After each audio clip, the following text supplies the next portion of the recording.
We're talking cult classic films next on Retro Serial.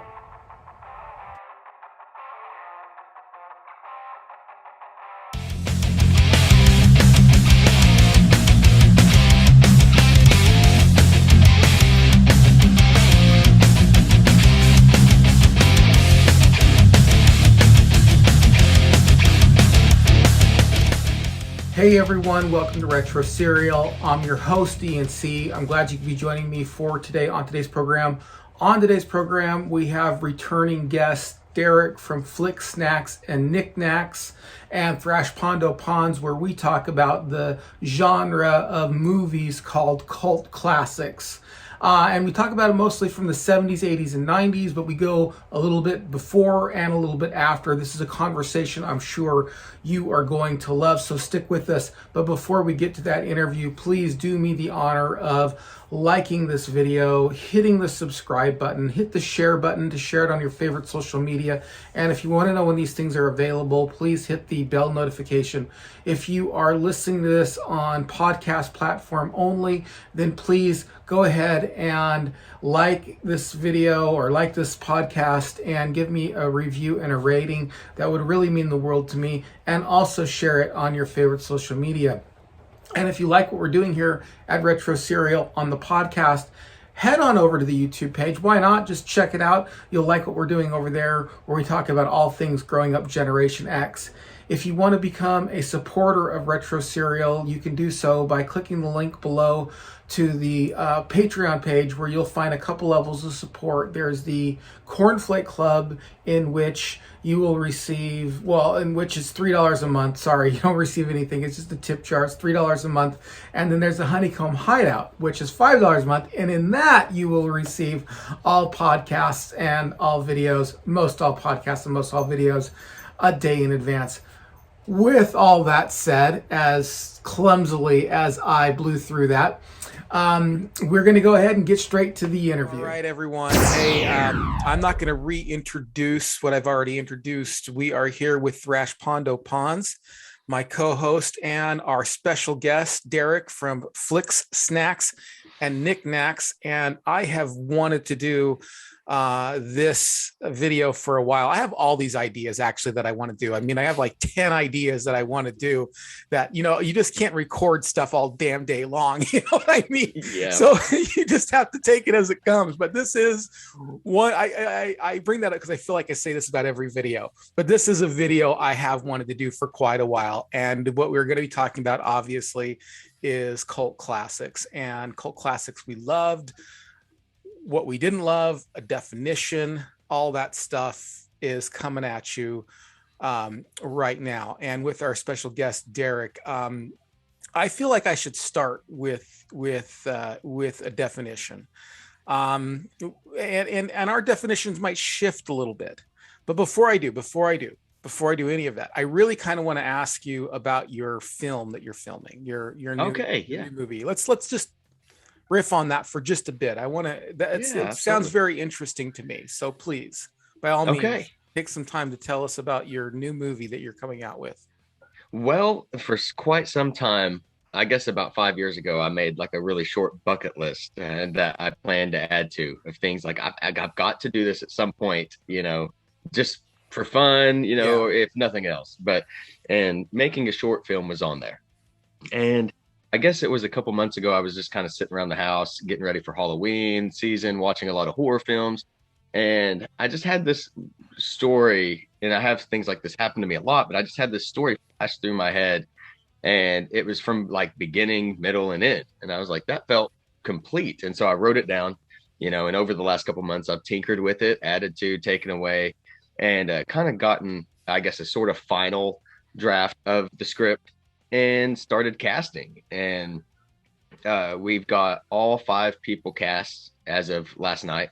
Oh wow. And so we're going super to recent. Yes, we're just now getting the ball rolling. I've got a band that's going to do original music for the movie for me. Cool. They're called Letters to a Friend.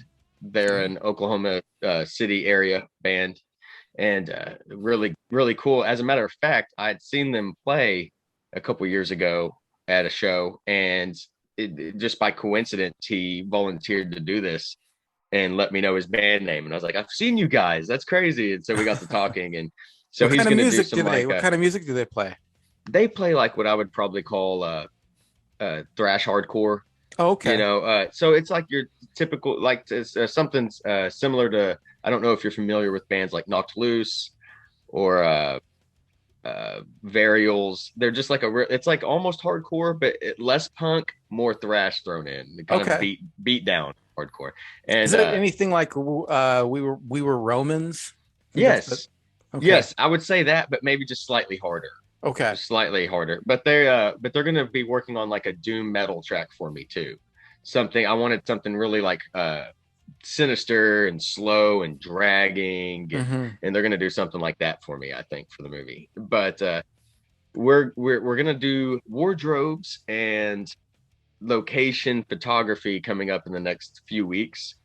And I hope we can start shooting like probably late January, I think. Okay. All right. And it's a no budget movie. You know, I'm doing everything myself behind the scenes, except for help with family members. But I did get some really good, the cast is going to be pretty good in this. So they're mostly all local theater actors or people who have experience in short films. And a couple of them are going to help me in the behind the scenes stuff too. So it's going to be kind of a group project. It's just kind of this thing I wanted to bring to life, but I'm not capable of doing all the stuff yet to do it myself. But yeah, it's going to be a lot of fun. And do you have a name? Do you have a working name, or are you not at liberty to say that yet? No, I've got a working name, The Stranger House.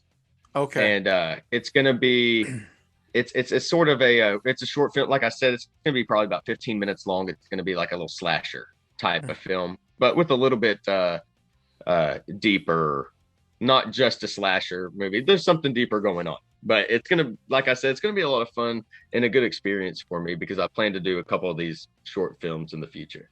Okay. All right. Well, while you're on the roll there, let's keep you talking. And I want to know, you're probably more of a film expert than I am. I'm just a film. Oh, I doubt that. Thank you.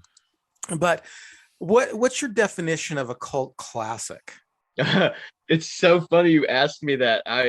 Earlier I was trying to tell my wife what I was doing later. I was like, I'm gonna be doing a show on cult classics, and she kind of alluded to the same question, and I had a hard time answering it. But I think that it can be, for me at least personally, it can be a lot of things.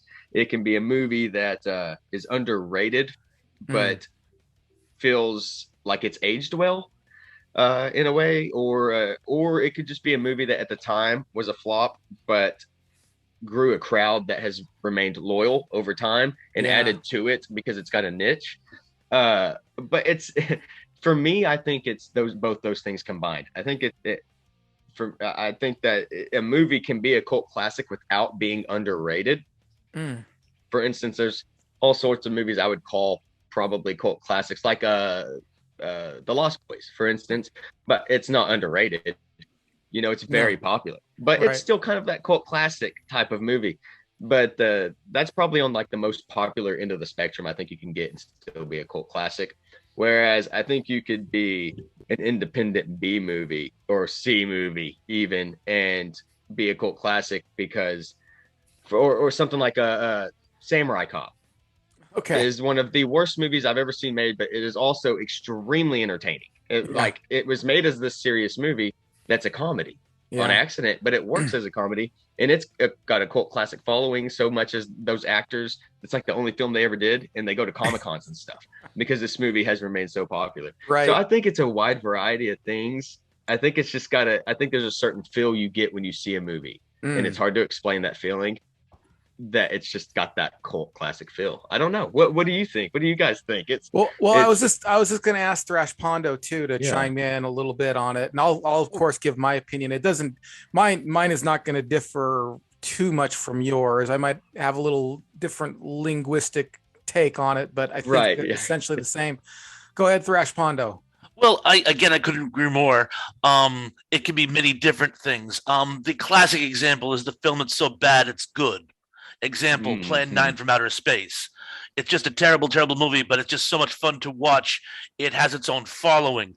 It can go another route. Sometimes the movie is good with a big budget, not supported by the studios. Some people consider The Shawshank Redemption a cult film because at the time of its release, it did absolutely nothing.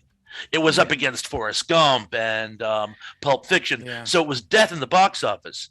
But a small, loyal fan base began to sing its praises, causing it to actually rise to a cult status and now a mainstream status.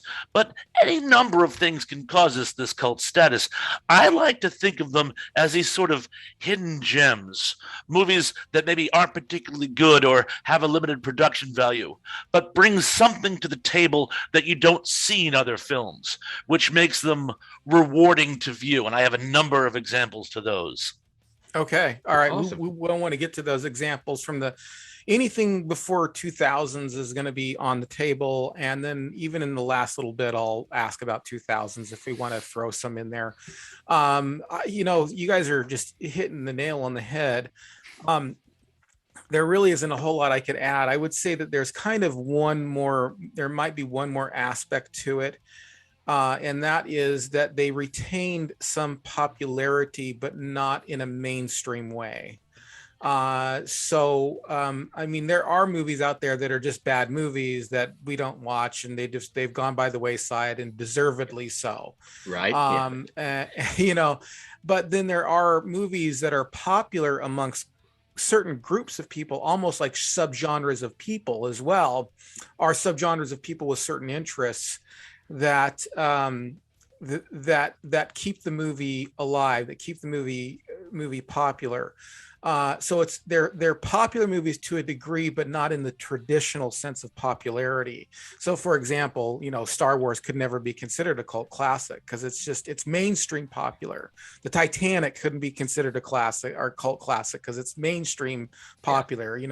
As far and then unfortunately, a movie that might fall into that category too, which we might want it to be a cult classic, would be something like The Dark Knight or Batman Begins. It has some elements of cult classic in it, but it was just too mainstream popular to be really considered a cult. It was definitely popular among people who were cult classic people, but it was also popular among a ton of people. I mean, we're not talking about Attack of the Killer Tomatoes either. You know what I mean?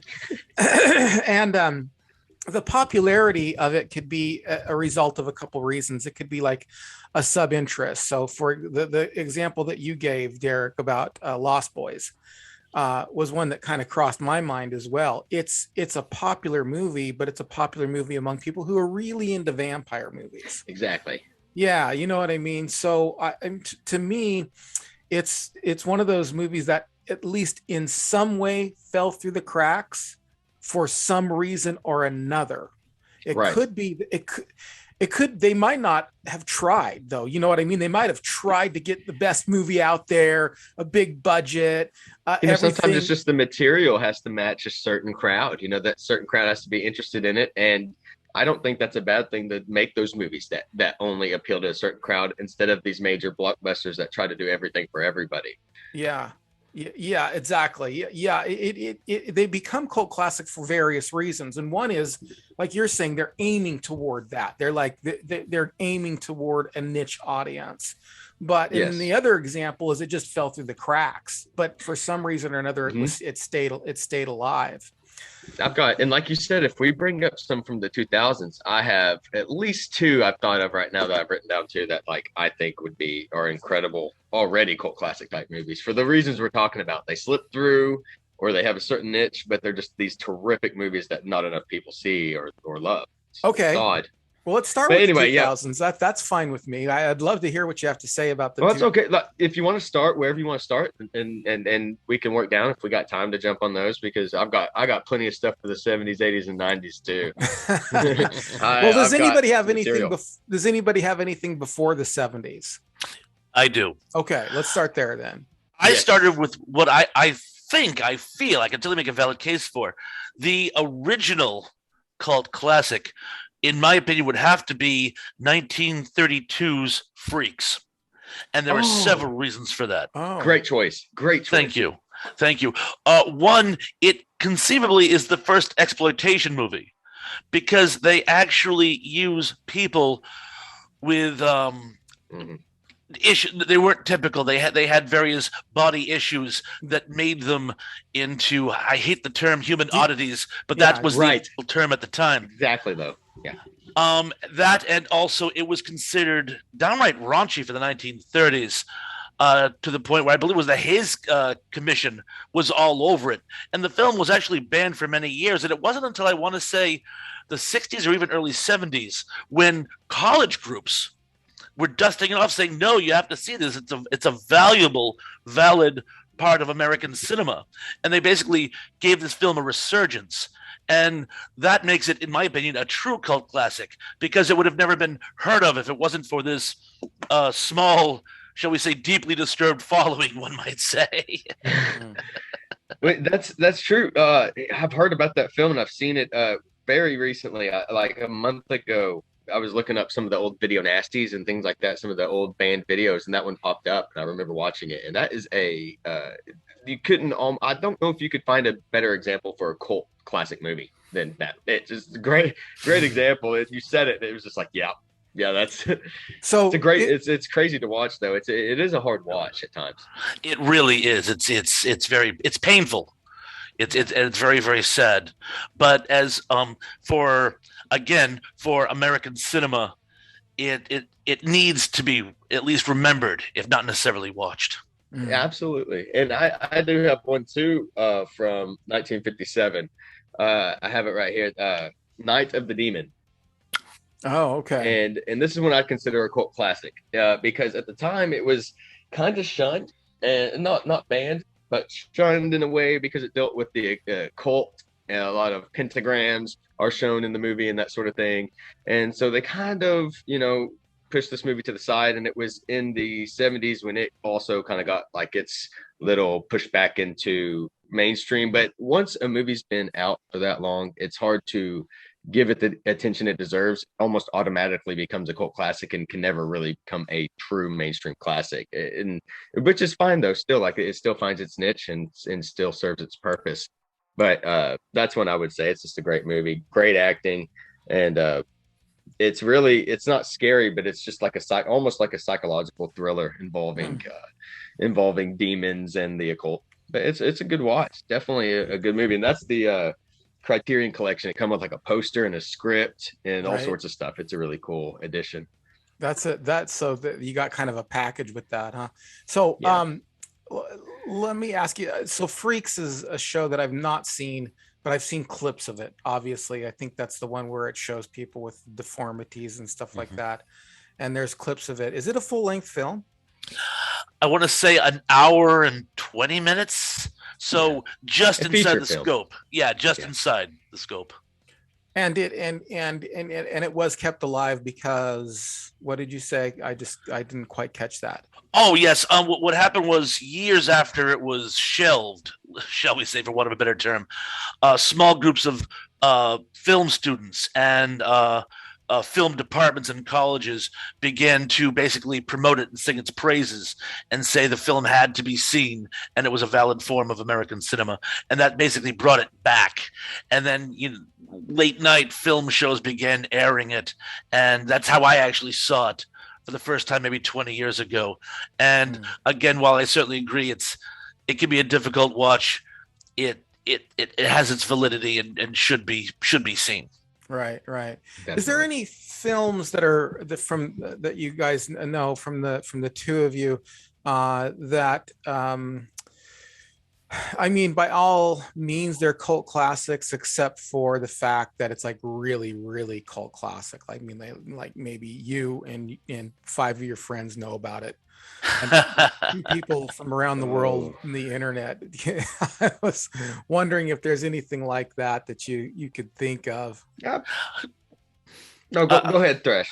Okay, I was going to say, well, I have one, and it's one of those movies. You ever have a movie where you see it when you were a kid or something, and no one else has heard of it, so you start to wonder, did I dream this? Yeah. Is it a legit film, or am I just imagining it? And there was a film I saw years ago. I remember I was probably 10 or 11, and I was sick, so I couldn't sleep. And I went downstairs and I put the TV on, and I saw a movie called Wizards of Mars, also known, I believe, as Alien Apocalypse is another title for it. And it's a loose retelling of the story of the Wizard of Oz. Only Oh, instead of Dorothy and her friends, it's four astronauts who crash on Mars and have to find the Golden City so they can get back to Earth, so they can get home. And John Carradine is in it at the end and gives a 3 minute and 20-second monologue. Apparently only had him for one day, and he gives this like Captain Exposition speech, and it is almost laughable. The special effects are tragic.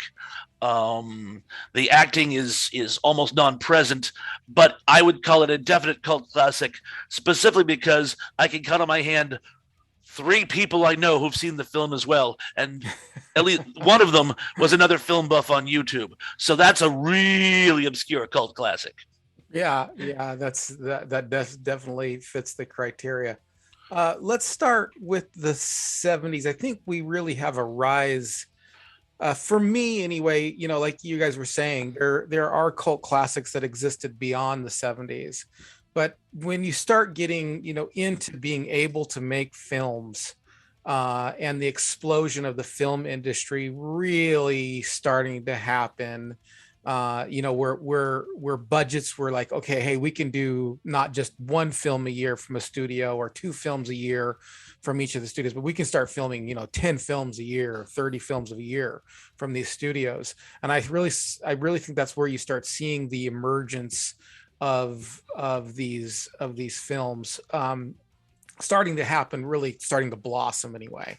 And you know what, I think the early 70s ones, and let me just say this parenthetically, I don't think that they were meant to be cult classics. I think each one of those people were trying to write the movie that's going to be the blockbuster. of course, of course. I think at least at those times that's how they all were, until probably more like 90s when they started trying, like, let's make this, or maybe even 80s. Yeah, Like, let's try to make a cult classic. But, well, one film that tried to be a cult classic was I think it was Samurai Cop 2. Did you see? Oh yeah. Because Or like even movies like Return of the Living Dead, from the 80s, like they were trying to be that, I don't know what exploitation, zombie, find a certain niche. Can't show this in theaters. I don't know, some of the things they have in that movie can't show in theaters. So I don't know. There are movies that have tried to become cult classics, but I almost feel like it's better when they just kind of naturally do it on accident. It's the magic is lost. Like, for example, with Samurai Cop 2, it was that way because it was so bad. You know what I mean? It was so bad. And then when you say, okay, we're going to try to make this bad movie and recreate that magic, they even brought in Tommy Wiseau for that movie from the other worst movie ever made, The Room.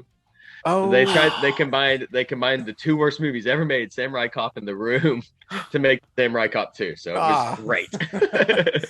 I'll have to get. But they did lose a lot of the magic. You're right. Yeah, So let's start with the 70s. Name some of them that you particularly like, or not just even like, but you wish more people would like them, and the reasons why they're cult classics. Go ahead, either one of you can start. It doesn't matter. Go ahead, Thrash. I've always had a soft spot for Harold and Maude. Have either of you gentlemen seen this? I've seen it. It's been a while, but it's ringing bells. Yeah, it's been a while. It's just it's a wonderful love story. But it's a love story between an 18-year-old boy and an 80-year-old woman. And any filmmaker that could do that and pull it off and not make it seem downright silly, you got to give it to him. Ruth Gordon was magic in that movie. Rest in peace, Ruth Gordon. I can't believe I can't think of the young man's name. Bert, I don't know. Bud Court. But I was there in the end. Bud Court, yes. Bud Court as the star who played the very socially awkward rich kid with some suicidal tendencies. You could never make that movie these days. But him overcoming his obsession with death, her imparting upon him her obsession with life. Phenomenal soundtrack from Cat Stevens. Just a wonderful, wonderful film. And you only have heard of it if you are an expert in cult cinema. Yeah. Yeah. A couple things I want to say about that. Number one, there is a parody of that on The Office. I don't know if you guys were Office fans or not. I've seen it, but I don't know if it clicked with me when I saw it. There is a parody with so they in The Office they have this thing called a movie club. It's like in one episode, and it's Ed Helms' character, and I can't remember who else, but they're watching a show with Jack Black, and I think it's Floris Leachman or something like that. And she's going up the stairs on her sitting chair thing that goes up the stairs, telling him that it's not going to work out. And it's not a real movie. People thought, is this a real movie? They looked it up. I even looked it up because I thought, what movie is that with Jack Black and Floris Leachman in it and Mandy Moore? And it turns out that it's not a real film. It's a parody of basically a young guy and a super old gal. Awesome. I didn't make the connection, but I had seen the movie before I had watched The Office, but I still didn't make that connection. That's awesome. Yeah. And there was something else I wanted to say. Now I forgot. It went out of my head. If you think of it, we'll revisit. Yeah, sure. Absolutely. Sure. So what about you? What Deryk? What's the 70s cult classic films that you love or whatever? Well, I've got three that I'll touch kind of just briefly on. And the first one, I have the physical copy of the Blu-ray, the 45 years. This is the Rocky Horror Picture Show. That's on my list. Awesome. I was wondering, there's a couple that I was like, there might be some crossings. There's some really good cult classics from these time periods. But yeah, that's definitely one. I mean, from 1975, directed by Jim Sharman. So, yeah, stars just in the best performance maybe of all time, up there at least, maybe top 10 for me, with Tim Curry playing Dr. Frankenfurter. And then what a hard role to play. I mean, honestly, as somebody who doesn't live that lifestyle, to be able to be so believable and pull that off, and for it to still be respected by that community today. Just really shows how good of a job he did. But Susan Sarandon is in this. Yeah. Barry Bostwick. I mean, the music was groundbreaking. The plot's hilarious. You know, you've got a transvestite alien doctor, and it's premise to the greatest horror musical of all time. And then I've got Death Race 2000. Yep. Came out the same year, 75, directed by Paul Bartle. It stars David Carradine, another Carradine. I actually don't even know if they're related. I've never looked into that. David is John Carradine's son. Okay, awesome. And then it's got Sylvester Stallone too, which I didn't realize till I rewatched it. I guess I was too young at the time to put two and two together. But he's he's like the rival driver. Is a Machine Gun Tommy or something like that is what they call him. And this movie is outrageous. There's stuff that doesn't make any sense at all, but it's so fun from start to finish. I mean, you got cheesy, it's silly, but there's enough action to keep you entertained. I think it's a good one to watch, like with your friends on a night if you're having a couple beers. Did you ever go to one of the events that they used to have where everyone dressed up and everything like that? Have you ever been to one of those? Or like the Comic-Cons or things no, like that? They actually will rent out a theater, play Rocky Horror Picture Show, and do some insane things. They used to show it at a midnight movie here on Cape Cod years ago when I was in high school, and my friends and I would go like every weekend for weeks. That's awesome. Yes, it's a big deal. So cool. People dress up and then they squirt water guns at each other. And what are some of the other antics that they do, Thrash? You throw during the wedding scene. You throw rice. We used to have rice fights. You throw toilet paper when they go, "Great Scott!" You would throw toilet paper across the place. I actually got hassled by a cop once because when they're doing "There's a Light" down at Frankenstein Place, you pull your lighter out, you light it, and he thought I was trying to set the building on fire, so he reprimanded me, and I'm like, it's part of the show, but you know those square old Johnny Laws. Yeah. But yeah, there was a lot of participation. There were actually lines that the audience was supposed to yell back at the screen when the screen said. It was a lot of fun. That's so Oh, cool. one other little thing I got to tell you folks this. There was a local theater group here on Cape Cod, and unfortunately, this kind of went awry because of the whole pandemic situation. But they were putting together, they were doing in pre production for a stage play of Rocky Horror, as it originally was. And they asked me to play Dr. Scott. Oh, wow. Yeah, even though I've had limited stage experience, they wanted me to play Dr. Scott, and I was all on board. And then, of course, things, went pandemic. But who knows? They may come back to me at some time in the future and say, "Would you be willing to play Dr. Scott?" And I would say, "I'll have to work on my German accent, but I'll do what I can." Dude, no doubt you could do it though. That would be cool. I would have to see that performance. Yeah. Danke, Derek. Danke. I would too. Oh, I wanted to say, well, there's one more thing that I wanted to say about cult classics in general that just kind of slipped my mind that I think is real important to say, and that is that it's cross genre.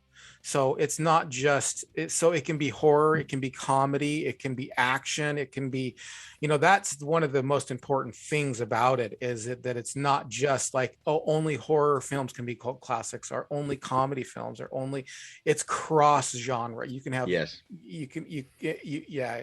So that's an important element as far as defining it is concerned. But back to what we were talking about. Any other ones either of you want to mention from the 70s? I had one more. Please do. You first, and then I'll give my two. All right, my last one is Don't Be Afraid of the Dark from 1973, directed by John Newland, stars Kim Darby. It was made for TV, but I think those movies from the 70s, the made for TV ones, they have aged really well. Yes. The cinematography of them has worked really well. It's almost like newer horror movies like A24 studios have kind of gone back to that same old cinematography from those made for TV 70s movies. And so it's held up really well. But this movie was terrifying for its time. It gave my dad nightmares when it first came out. And today it's still unsettling. I mean, the little people in it are creepy, and I love the ending. And I actually think that the remake is underrated. It's not as good as the original, but I think it's underrated. So I haven't seen the remake. Maybe I'll check it out. I think it's is that Kate oh my gosh, it's slipping my mind. Played in Batman Begins. It was replaced by Maggie Gyllenhaal. Katie Holmes. Yes, Katie Holmes. I think Katie Holmes plays the main character in the remake. Oh, in the remake. I was gonna say, yeah. Okay. Cool. Okay. So I got two more from the 70s. Okay, go ahead. And, right. Little secret, they're both post-apocalyptic films. I know that's a big surprise because I'm not a huge fan of post-apocalyptic genre, but I'll do the first one. Of course, you got to throw Soylent Green in there. Okay. Oh yes, a sci-fi police procedural film with is that Charlton Heston? With Chuck Heston playing it perfectly straight. Chuck Connors playing one of his rivals. Whit Bissell playing the mayor / villain. It's just, and it really gives this wonderful feel of what a resource deprived New York would really, really look like in the future. And we all know the surprise twist, surprise ending. So I'm not even going to bother spoiling it for you, but just the whole thing just comes together. And again, Chuck Heston, who's by the way appeared in 4 End of the World movies, and he plays it perfectly straight all 4 times, and it's just a wonderful film, particularly if you're a fan of Chuck Heston. Another one I got to throw out there because it's not quite as well known is a film called Wizards, an animated film by Ralph Bakshi. Oh yeah, I think you've talked about this before and on another podcast, but I do think that I've seen this show, or at least pieces of it. I don't know if I have. I just wrote it down. It's amazing. It's set after a nuclear war, when Earth is finally starting to heal, the biosphere, humans have been replaced with dwarves and elves. Magic, for reasons unknown, sort of takes over. So in one part of the world, you have this sort of Lord of the Rings style civilization. In the other, humans have mutated into horrible, mutants, for want of a better term. And what happens is 2 brothers are born, both wizards. Guess what? One's good, one's bad. And they sort of polarize into an epic battle of good versus evil. One of whom gets an edge, the bad brother, Black Wolf, by unearthing old Nazi technology.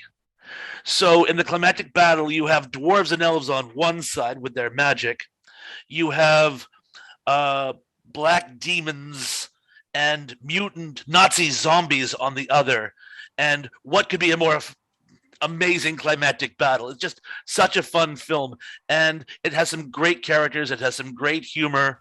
It's spliced up with a lot of like little vignettes just to like give you a laugh, and it's a wonderful, wonderful film. In fact, little tidbit here, it was being made around the same time as Star Wars. Bakshi and Lucas were actually associates. Oh wow. Okay. And he wanted Mark Hamill to do one of the voices. And because Mark Hamill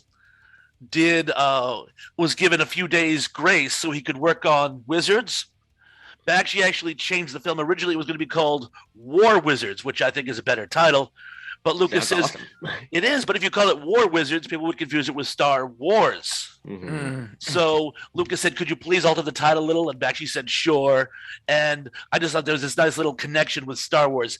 Going one step further, in episode 1, there's a battle between the robots and the Gungan.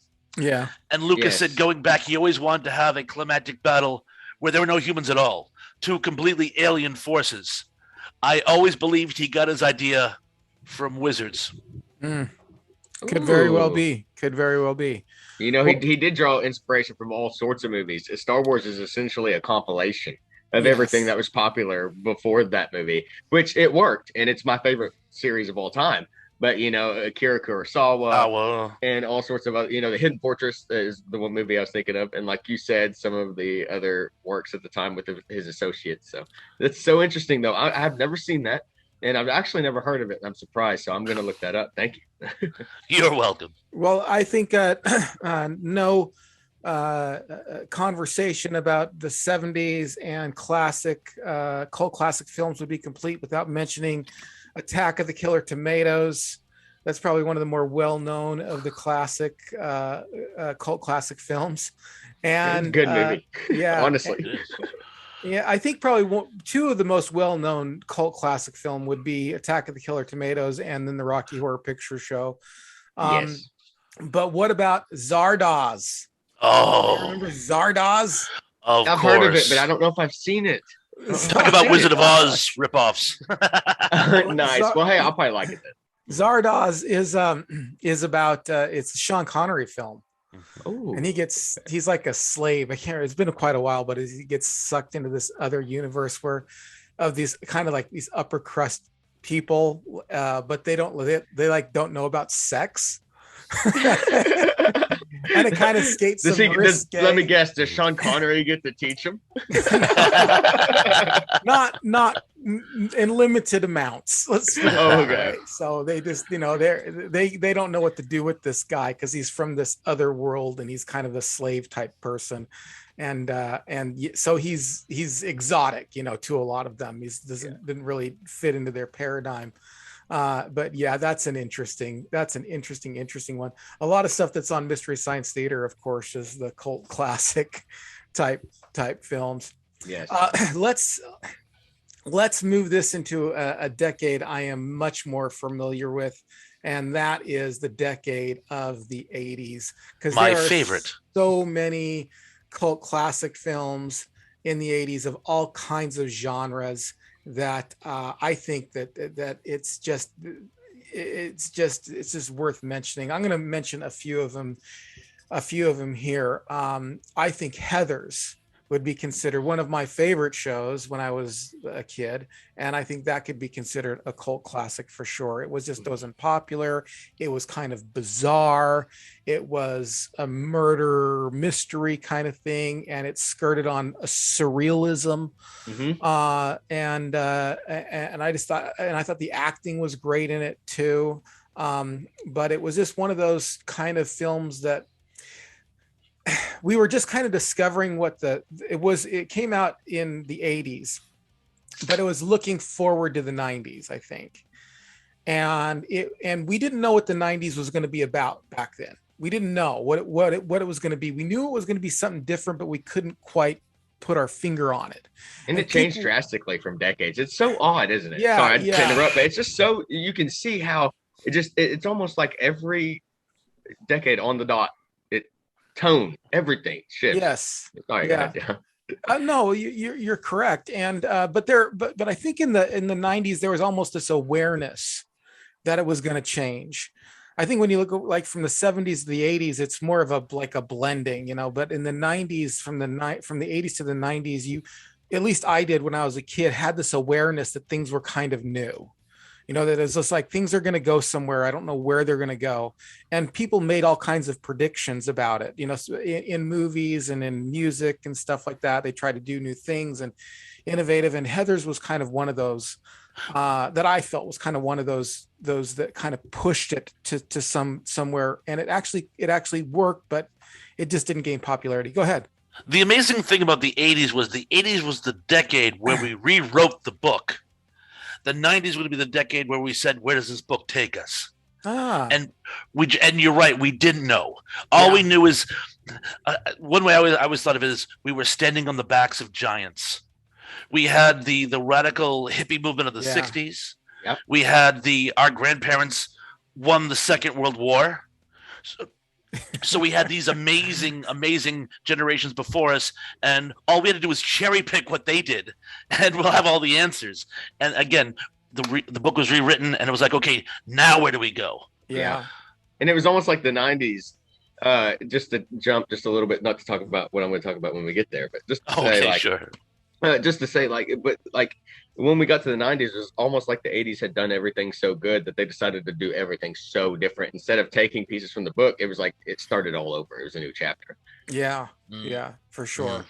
UHF would be another one that I would have to put on there. It was a cult classic, of course. What was it? I'm sorry, I missed it. UHF. I don't know if I've seen that. Right? A Weird Al film. It's silly. It's super silly, but it does have cult classic. Maybe I've seen it. Is that the one where he doesn't know what to do with his life? He keeps kind of getting shunned from each area. It's ringing a bell. Maybe it's a different Weird Al. No, what he does is he starts I can't remember if he inherits it or he inherits a small TV station. Yeah, so you might, I don't know if you would know this or not, but there used to be a lot of like local channels. There was your three main ones, and then you had a second dial, and that second dial was called Younger UHF. Years. Yeah, I remember.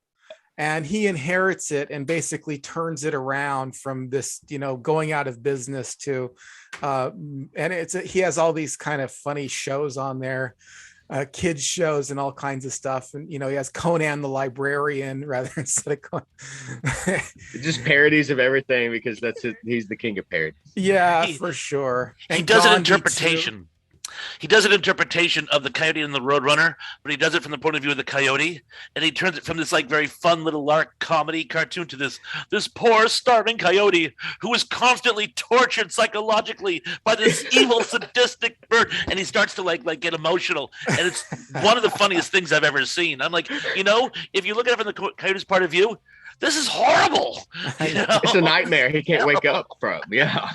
Yes, for sure. That's so funny.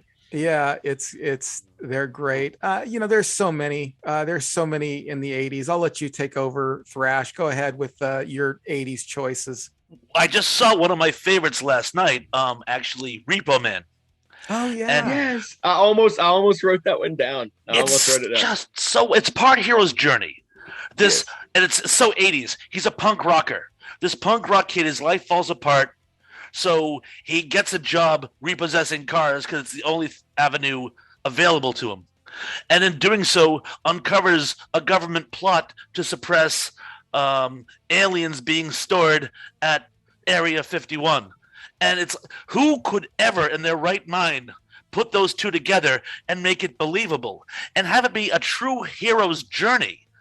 Right. And it really is. I mean, Otto goes from this punk rock kid to a punk rock kid who's gone through a hero's journey, but he evolves. He has this mentor, and they go on adventures together, and it's just such a wonderful. And every time I see this film, I take something new out of it. Like I noticed the other day when I was last night when I was watching it, and I don't know, maybe this occurred to me before, and I just forgot it. The characters are all named after beer. There's Bud, there's Miller, there's Light. I've never noticed that. But you're right. Talk about a movie that has like just some of the best character development. It's so good. Such a good character study. Yeah, and it has a wonderful soundtrack too. If you like 80s punk. Yeah, well, I like 80s punk. So there we go.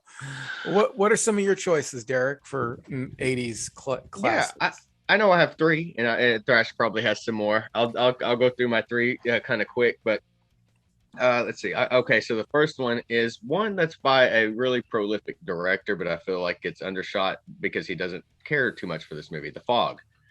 Oh yeah. You're barely changing decades here. You're in 80, the year 80. It stars Adrienne Barbeau, John Carpenter himself, and Jamie Lee Curtis in her second time working for John Carpenter. It's a good blend of his two horror styles. You've got the Halloween style, the ambiguity using the shadows and the darkness to kind of keep some mystery around these characters, but you also have the brutality and stuff used in The Thing and a lot of the gore effects. And I love how the Fog uses fear to bring the true character out of townspeople to decide if they're worthy or not. And there's it's such a good movie. I could watch that movie. I watch it at least once a year around Halloween time because it's got such good Halloween vibes. Most everything John Carpenter is great in the month of October. Vampire's Kiss from 1988 is directed by Robert Bierman. It stars Nicolas Cage in what is probably his craziest role of all time. Oh yes. He's so ridiculously over the top in this movie that it's bad. This is the one so funny. Yeah, it's where he's like, time's up, Alva. Is this the one where he eats the cockroach? Yes. Yes, it is. I saw a thing on that where he actually ate it. He ate it. Yes, he did. And and I know Nicolas Cage gets a hard time because he is so over the top. Yeah. But in this movie, it was actually on purpose. They wanted his character to resemble Nosferatu. And Nosferatu was a silent film, so he was all over exaggerated with his facial expressions and stuff. And so they wanted Nicolas Cage to over exaggerate every aspect of his performance. And so that's why he was so over the top in this.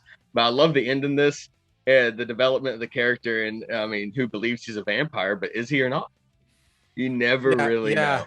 Yeah. And my last one is The Toxic Avenger, which is kind of similar to Repo Man in the vibes of it. It's from 84, stars Mark Torgl and Mitch Cohan. It feels very metaphorical. It uses its time to show its hate for bullying and crime. Yeah. The kills are great. The gore is great. It's very silly. But it's kind of like that genre that's getting revitalized now, like with the movie Psycho Goreman and stuff like that. It feels like it pays a lot of homage, which is a Shudder movie you should check out if you haven't. It's great. It's newer. But this is just fun over the top 80s gore, which is I think what a lot of those 80s cult classics have. Yeah. There was a lot of practical effects. I know there was a lot of slasher movies that kind of came out of the 80s because there was anytime you got something popular, you have to have the 20 imitations that are trying to get popular too, or at least make the money off of the popular ones. You had like Happy Birthday to Me. Yes. And some of these other ones that I did manage to watch back then. I do have to mention something before we go on to you, Thrash, if you don't mind. Let me just because one of the most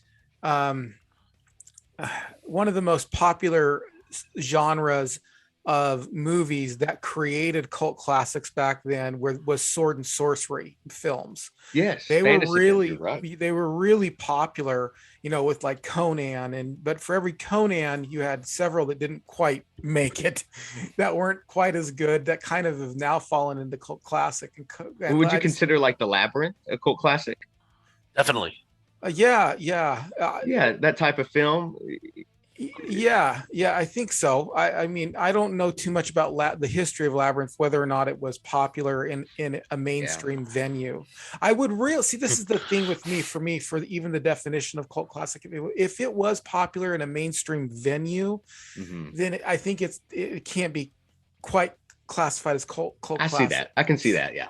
So it's not that it wasn't popular. So like, for example, like I said, Star Wars, Star Wars, you have a lot of people who are into cult classic sci-fi that also like Star Wars, but Star Wars was so popular mainstream that it couldn't be considered cult classic. The same with Batman. There's a lot of underground people who like Batman, but Batman was so popular that it's just it was popular in the more traditional sense of the word. So that's, to me, would be like a line that you would cross and go, oh, that's beyond that. So I don't know, I just don't, to bring that up, I don't know the history of Labyrinth as far as whether or not it was popular in a mainstream venue. You just brought up that fantasy element, and it reminded me of that, and kind of how like that genre started in the cult classic, you know? Right. Kroll, Red Sonja. Yes, yeah, I've And seen that. I don't know about Beastmaster. Beastmaster is kind of a in between. No, I would count Beastmaster. I think I would count it, just because I think that even though it had a mainstream audience when it released, it was considered a flop at the time of its release. Yeah, and that's now true. it's gained its popularity. So I think that would help it. Yeah. I loved those movies. Those were great Yes. cult classic movies. I used to go out. We had this big backyard. I used to go out all the time and pretend I was the Beastmaster and wave my stick around that I thought was a sword. And I had a Nerf boomerang too, because you had that boomerang thing. I had it. I don't know if you ever remember the Nerf boomerangs. It was shaped like a Y, and I had more than one because I lost one. I remember the very first time that Nerf boomerang came out. I got to tell the story real quick. Very first time Nerf boomerang came out, I asked my mom. I said, "Hey, can I clean the house and then maybe earn like $4?" And she said, "Sure." So I cleaned the house, earned $4, went to the store, bought the Nerf boomerang, got in the parking lot, threw the Nerf boomerang right up on the roof. Oh, That was the end of Nerf boomerang for me. It was so horrible. But I got another one for my birthday, and so I used to throw that in the backyard pretending I was Beastmaster. That's awesome. All right. Thrash, come on, take us away with the 80s cult classics. Another 80s. Who are we on? I can't remember who. Oh, we're on Thrash. I've listed my 80s. I'm up on my 90s. So Thrash has some 80s ones to reveal. Okay. Thank you. I'm going with Streets of Fire. Okay. Any of you guys seen this one? I've seen it. Love Streets of Fire. Its tagline is, it's a rock and roll fable.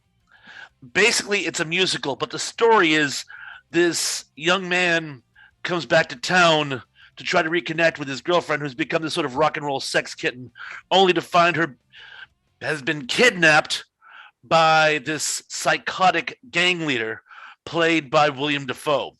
And he puts together this sort of ragtag group of troubadours. They're basically badass musicians who go on a quest to rescue her.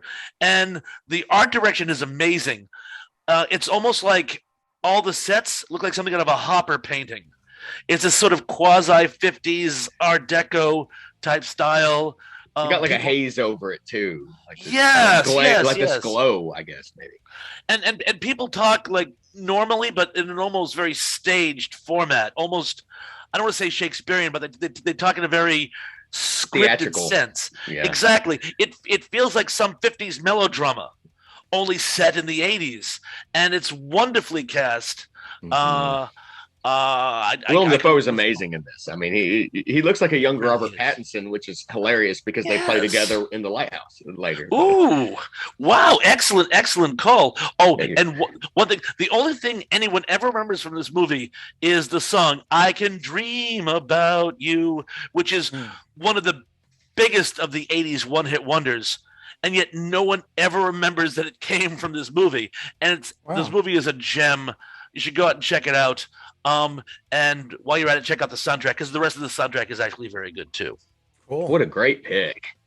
I wish I would have thought about that one. As soon as you said it, I pictured Willem Dafoe in his leather jacket. And, the close-ups, and I'm like, God, this is so good. With that intense, the sort of rusting, mean visage. His acting, he's such a good actor too, and especially when he was younger, so good. Yeah, really. He plays villain better than hero, even though he's remembered for like the hero in Platoon and whatnot. Platoon, but Green Goblin, he's a great Green Goblin. Yeah, Green Goblin. Gosh, he plays a terrific Green Goblin. That split personality thing that he does is just ingenious. So good. He is amazing. He really definitely underrated for the younger generations. In my age, people, they don't talk enough about him for sure. Yeah. Well, all right, let's hit the 90s, guys. Let's do it. There's, again, it's one of those that it's so many that I couldn't even start. Somebody else start, please. I've got my picks, but go ahead. Whoever. I think this one is a '90s. I wasn't able to get a date on it, but it's by, I'm going to butcher his name. I apologize in advance. Andrei Jodorowsky, who in movie circles is probably best known. He was supposed to do the original version of Dune, but it would have turned into a 13-hour mega epic. So he ended up walking away from the project. He's probably best known. He did a film, I want to say around 2000, called Santa Sangre, which is a murder mystery told through the story of the murderer. But El Topo is really, really slick. It's a story of a gunslinger who takes on this sort of Mexican warlord, and in defeating him is talked into by one of his concubines into going on a quest to become the greatest warrior of all time, which he does, but finds this unfulfilling. So he goes on a quest for redemption and ends up running afoul of his adopted son he had left many years ago. And it's almost surreal. The whole thing is almost like a dream sequence.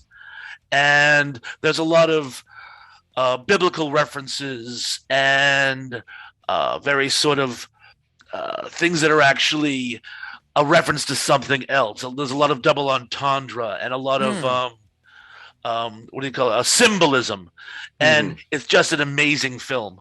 And I highly recommend it. But again, I only know of about 6 people who've ever seen it, and 2 of them, they saw it because I suggested it.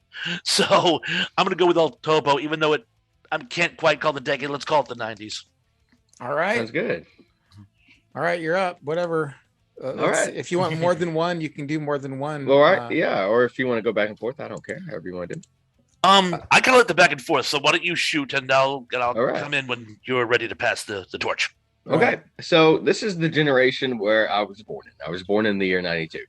Okay. And so this is when things became first watches for me, as opposed to kind of going back and having to dig deeper into the vaults of cult classics. So these are like the ones that kind of I grew up on more so. But this one was actually released the year I was born. A Man Bites Dog. This is a Belgian film made by and starring people I can't pronounce, so I'm not going to try. But they're great. No, I've heard of this. I've heard of this film. Yes, I've heard of this. It's very disturbing. Okay. But it's also very tongue in cheek. It's got a lot of dark black humor, I'd call it, to kind of keep it just soft enough. But it's definitely not everyone's cup of tea. Not nearly enough people have seen it. I don't think I think it's a documentary style that works with this type of movie. So have you ever seen The Mask of Leslie Vernon? No. Okay, it's a newer movie. I say newer, early 2000s, mid 2000s, about a documentary crew following a serial killer as he stalks his prey before he starts to kill him. And it's a little bit more comedic than this one is, but it's the same vibe. This one's a little bit more serious, but it's about a documentary crew following around a serial killer. And so it is tough to watch at times, but you kind of see this, then I won't give away too many spoilers, but you start to see that this serial killer is kind of working on this crew. And it's interesting. It's a neat character study. It's a very dark movie, and like I said, you'll probably have to watch it in subtitles to get the true effect. I haven't watched the dub, so I don't know how good it is, but very, very underrated movie. Definitely has all the aspects of a cult classic. Black humor mixed with that just dark content. Okay. And this is when I started to notice that I have a taste that I didn't necessarily know that I had, which is dark, gritty movies. When I look at all my cult classics, they're like all pushing the limits. Right. But yeah, that's one for me for sure. I've got 2 more, but if whoever wants to go next. Well, I'll go. Yeah. Let's see. Well, there's one. It's right on 1999, but it is kind of a cult classic, and it's a little bit of a depressive film. And that's called The Virgin Suicides. I don't know if you guys have seen that show or not, The Virgin Suicides. I've heard of it, but I don't think I've seen it. It's a pretty sad show, but it was one of those movies that really kind of was impactful for me at the time. I thought it was a little, for me, I don't like it when things get a little too preachy. And I mean preachy on either end. I mean, I sometimes things can be a little too anti-Christian on purpose. It's just like, just shut up. Okay, look, I know you have an axe to grind here. Just leave it alone. I mean, you can hear like just as much from atheism as you can from Christianity. You know what I mean? You just kind of get sick of either extreme.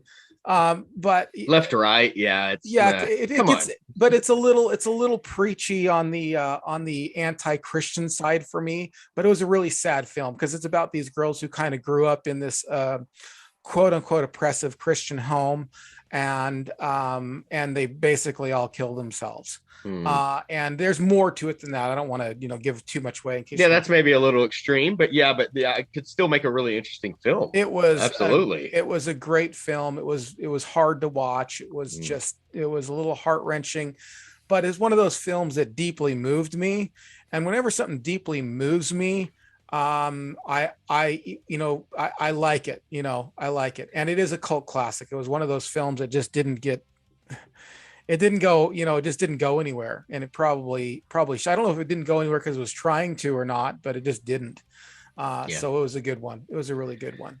All right, let's go back to you, Thrash. Yeah, please do. It's a little tough to watch. Yeah. Because it is depressive, but good, but worth it. Yeah. It wouldn't be a show on cult cinema if there's not at least one John Sayles film. Ooh. So I'm going to use the one. This actually, true story. Right before my wife and I got married, we were busy making all of our wedding arrangements. My mom and stepfather at the time, we were all, I think we just had lunch or something like that, and we all went out and just happened to catch a John Sayles film called, oh my gosh, I'm Lone Star.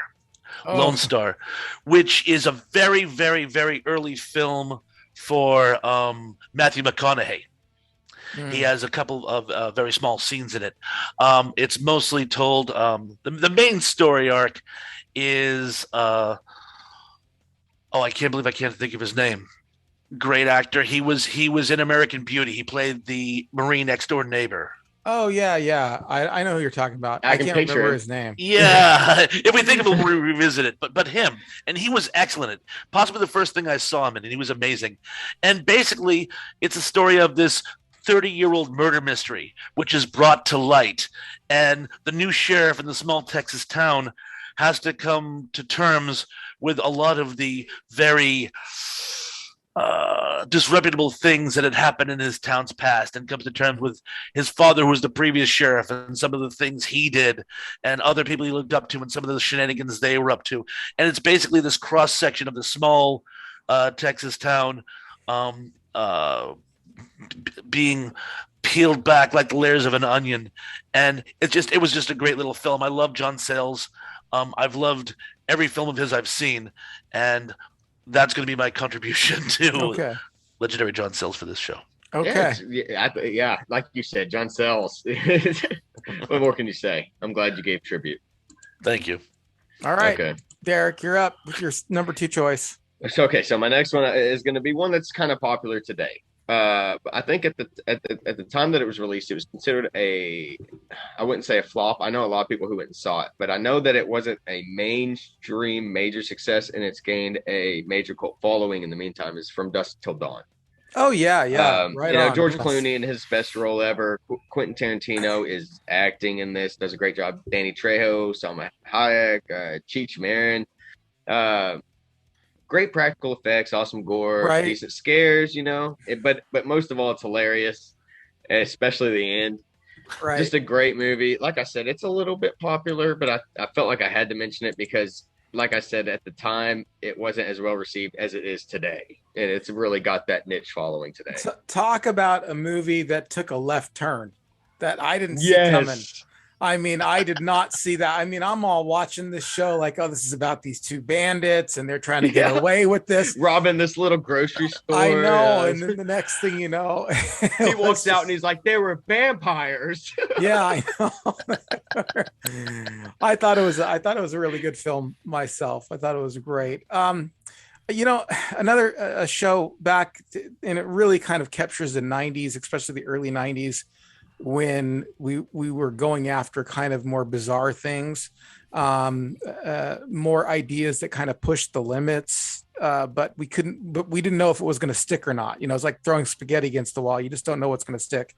And that is Serial Mom. I don't know if you saw Serial Mom or not. I haven't seen it. Oh, it's got Kathleen Turner in it, and Oh. basically it's about this pristine housewife who's very proper, but she happens to be a serial killer. And Oh, that sounds awesome. she kills over the you know, like the weirdest thing, like not wearing white after Labor Day, and somebody who doesn't rewind their films at the video store. Be kind, rewind, man. It's Yeah, I simple. know. She Come just on. is like, you gotta be kind, rewind. That's awesome. But then it goes to the next one. It's all, I don't know, kind of like Leave It to Beaverish, you know, but in color, you know, like really she's washing dishes at the sink and all this stuff. And then like you can't Pleasantville, right? yeah, basically like Pleasantville, but if Maybe that's another cult classic. Yeah, totally, another cult classic. That would be mine. Let's go quickly with the last one, because I do want to talk about, like, just if you could hit one from 2000. So Thrashpondo, you're up. Give me, if you have another one from the 90s, if you want to. If you don't, that's fine too. I'll make this one a quick one. It's a political drama comedy. It was called Wag the Dog. Oh yeah, And it's basically about a group of publicity people who try to cover up a presidential scandal by coming up with a mock war. And it was kind of shadowing some things that were actually going on in the Clinton administration at the time. Yeah. And it's got a great cast, and it's very funny. Woody Harrelson is in it. He's amazing. So if you haven't seen it, definitely check it out. It sounds awesome. My last one is Dark City, 1998. Directed by Alex Proyas, stars Rufus Sewell, Jennifer Connelly, Kiefer Sutherland, and William Hurt. Okay, so you know this movie's got amazing acting. It's got a really cool premise. The execution is where the error was, but it can be seen past, in my opinion, because the acting carries as well as the overall general plot and the universe that this movie creates. Super cool sci-fi story. It feels very late 90s in the story of it being like a psychological type of movie, which is really when what the 90s specialized in was psychological thrilling. It's very suspenseful. I always wanted a remake or a sequel to this movie because it has an awesome universe with a great vision, but it's yet another one on my list that's a little bit brutal and foreboding, but has like deep underlining meaning. So it's definitely one to check out. Sci-fi movie with a great cast that was I guess kind of like dark sci-fi, right? Yes, exactly. It's got Prometheus vibes, I guess you could say, but not on alien planet, on Earth. But it's just the way that it's shot is really good. The color scheme, like the blues and the greens that they use in this, are really nice. But like I said, it's one that like it was shot on 20 million and it made 20 million, so it was considered a flop. But it's really gained a following. I've noticed in like the last, I'd say 2 years, it's kind of it like made a slight resurgence, and it's one I've always loved. Right. Good stuff. Final pick for me would be Slackers. I don't know. There's so many. I could choose from a lot of them. I don't know if you've ever seen Slackers or not, but it's kind of weird. It's just kind of like a hangout show. Dazed and Confused would be like another one. Yeah, it's Slackers. I almost picked that one too. I was like, Dazed and Confused was so close to making my list on this. Yeah, right here. Slackers is kind of like a worse version of Dazed and Confused. Well, it depends on your definition. Worse is sometimes better. It's just, exactly. Like, well, less scripted, less, traditionally less better, I guess. But Slackers is I often thought that maybe Slackers was like an acid trip, because it kind of ends. I don't know if you've done acid before, but I've done acid before, and it you go through the beginning and then the peak, and it kind of ends almost like where you would peak off in acid, what's called the peak.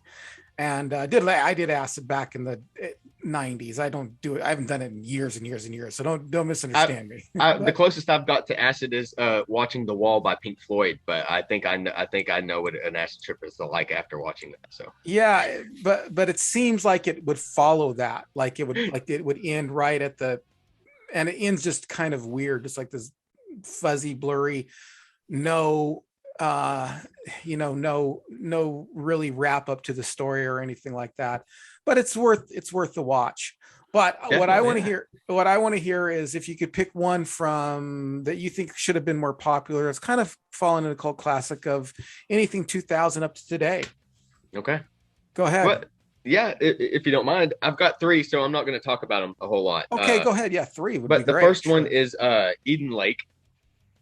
I don't know if y'all have seen that, and I can't remember exactly who it stars, but it's about this couple down spending like I can't remember if it's like a honeymoon or just like a little couples getaway type family vacation down by this lake in this little cabin. And these kids show up, like these 3 or 4 kids show up that are like, I can't remember if they're teenagers or maybe preteens, but they essentially, it's kind of like the movie Funny Games, where they just pretty much torture these people. I mean, they just torture this couple. And it's terrifying because these kids are capable of just the most awful things to this couple, but it is just a really intense, hard watch, but definitely a movie that has gained a really decent cult following.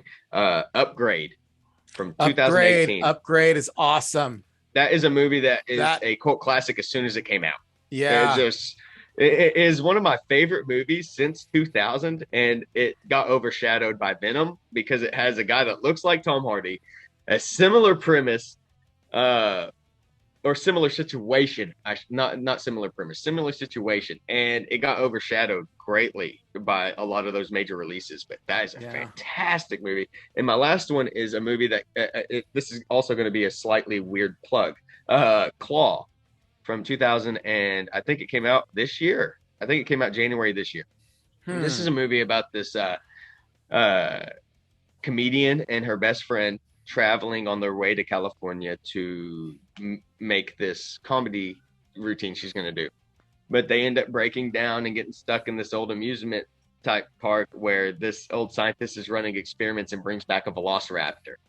And it is fantastic. And the weird plug in that is I actually interviewed the director of that movie a couple months ago on the channel, and I'm interviewing the actor Richard Rennie from that movie next week sometime. So but cool. That movie, the reason I'm interviewing those people isn't because I got the interview and I was like, I'll watch this movie.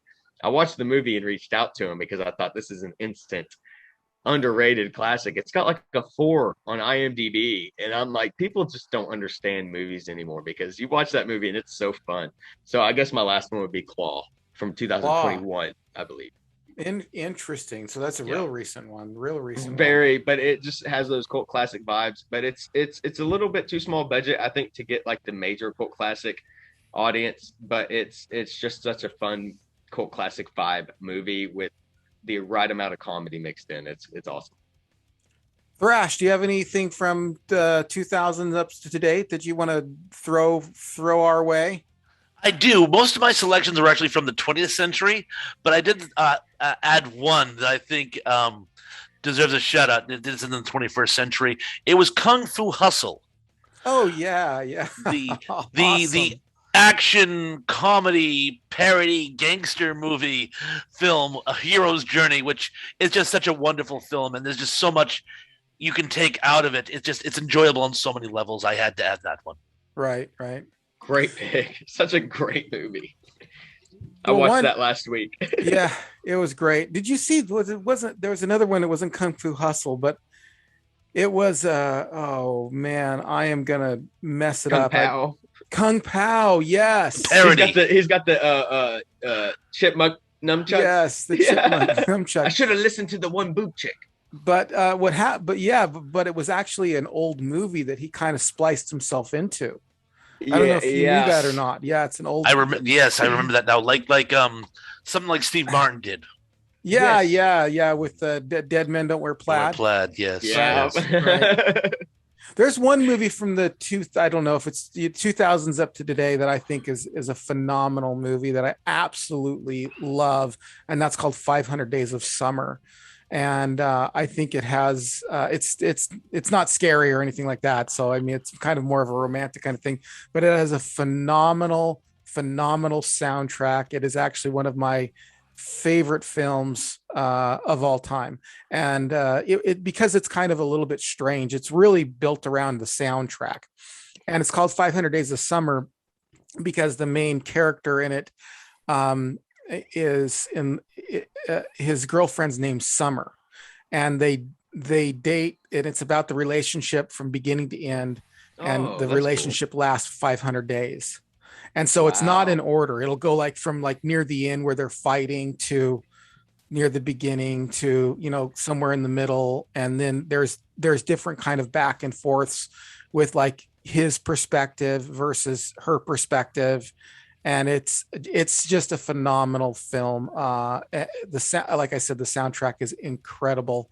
Anyway, check that one out. One out for sure. I guess just to make sure that all my movies don't match the exact same topic. There was one I considered putting, and I want to go ahead and mention it, from the 90s, called Taste of Cherry. It's an Iranian movie, and it's about this guy. He's having suicidal thoughts, and so he decides to interact with random people and ask them what they thought about him killing himself. And so he asks his taxi driver. He asks, you know, this person waiting with him at the bus stop. And it's just this really interesting character study that I thought was really good. And it's gotten the recognition it deserves lately. Last year, it got a Criterion Collection release, and I bought it.